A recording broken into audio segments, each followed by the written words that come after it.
Deputy CM Bhatti Vikramarka మాట్లాడుతున్నారు. Live లో చూద్దాం. 5,000 కావాలన్నా 10,000 కావాలన్నా 1,00,000 కావాలన్నా మీరు 10 రూపాయల వడ్డీకో లేకపోతే గిరిగిరి వడ్డీకో అక్కడ డబ్బులు తీసుకొని వ్యాపారం చేసి వచ్చిన డబ్బులతో ఆ వడ్డీలు కట్టడానికి సరిపోతున్న తరుణం ఈ రాష్ట్ర ప్రభుత్వం గమనించింది.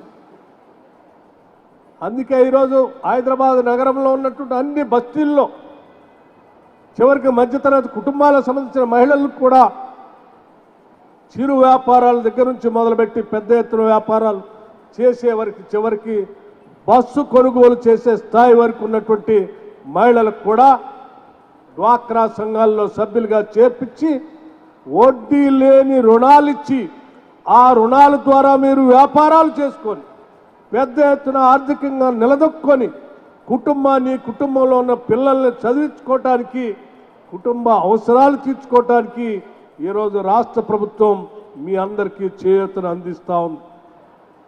మీరు ఇక భవిష్యత్తులో ఏ వడ్డీ వ్యాపారి దగ్గరికి వెళ్లాల్సినటువంటి అవసరం లేదు. 10 రూపాయలకో 20 రూపాయలకో 5 రూపాయలకో వడ్డీ తీసుకోవాల్సిన అవసరమే లేదు. మీ శ్రమ వృధా పోకూడదనేటువంటి ఆలోచనతోనే ఈరోజు రాష్ట్ర ప్రభుత్వం మీరు ఎంతమంది మహిళలు డ్వాక్రా సంఘాల్లో సభ్యులుగా చేరినా అంతమందికి కూడా వడ్డీ లేని రుణాలు ఇవ్వాలనేటువంటి ఆలోచనతో ఈ రాష్ట్ర ప్రభుత్వం ముందుకు పోతా ఉంది. మీ ఆలోచనని ముందుకు తీసుకొని వెళ్ళి నగరంలో అనేక వ్యాపారాల్లో ఈ రాష్ట్ర ప్రభుత్వం ఇచ్చేటువంటి వడ్డీ లేని రుణాల ద్వారా వ్యాపారస్తులుగా మారి ఆర్థికంగా నిలదొక్కుకోవాలని చెప్పి రాష్ట్ర ప్రభుత్వం ఆశిస్తూ ఉంది, కలలుగంటా ఉంది మీ అందరి తరఫున. అందుకే చాలా ధైర్యంగా రాష్ట్ర ముఖ్యమంత్రి చెప్తా ఉన్నాడు, 1 కోటి మంది మహిళల్ని కోటీశ్వరులుగా చేస్తాము, ఎన్ని ఆర్థిక ఇబ్బందులున్నా వడ్డీ లేని రుణాల కోసం ఏమాత్రం వెనకడుగు వేయమని చెప్పి చాలా స్పష్టంగా చెప్తూ ఇచ్చినటువంటి వడ్డీ లేని రుణాలను వ్యాపారం చేసుకోవటానికి కావలసిన మార్గాల్ని కూడా చూపిస్తా ఉన్నారు.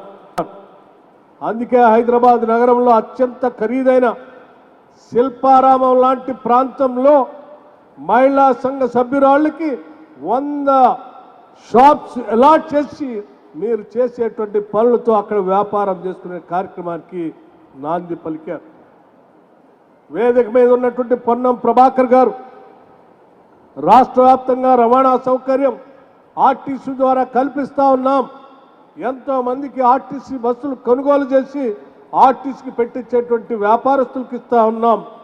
కానీ ఇప్పుడు మాత్రం ఈ రాష్ట్రంలో ఉన్నటువంటి మహిళలు, మహిళా సంఘ సభ్యురాళ్ళు, డ్వాక్రా సంఘాలతో ఎవరైనా ముందుకు వస్తే వాళ్ళ కొనుగోలు చేసేటువంటి బస్సులన్నింటినీ ఆర్టీసీలో కిరాయికి పెట్టుకొని వాళ్ళకి కిరాయి ప్రతి నెల చెల్లిస్తామని చెప్పి ఇప్పటికే 150 బస్సుల్ని ఈ రాష్ట్రంలో మహిళా సంఘ సభ్యురాలతో ఆర్టీసీలో పెట్టించడమే కాకుండా ఇంకా ఒక 450 బస్సుల్ని సీతక్క గారి ఆధ్వర్యంలో సెల్ఫ్ హెల్ప్ గ్రూప్స్ ద్వారా వడ్డీ లేని రుణాలు ఇప్పించి ఆ 450 బస్సులకు కూడా ఆర్టీసీలో పెట్టుకోవటానికి వారు ఒక స్కీమ్ తయారు చేసుకొని ముందుకు పోతా ఉన్నారు.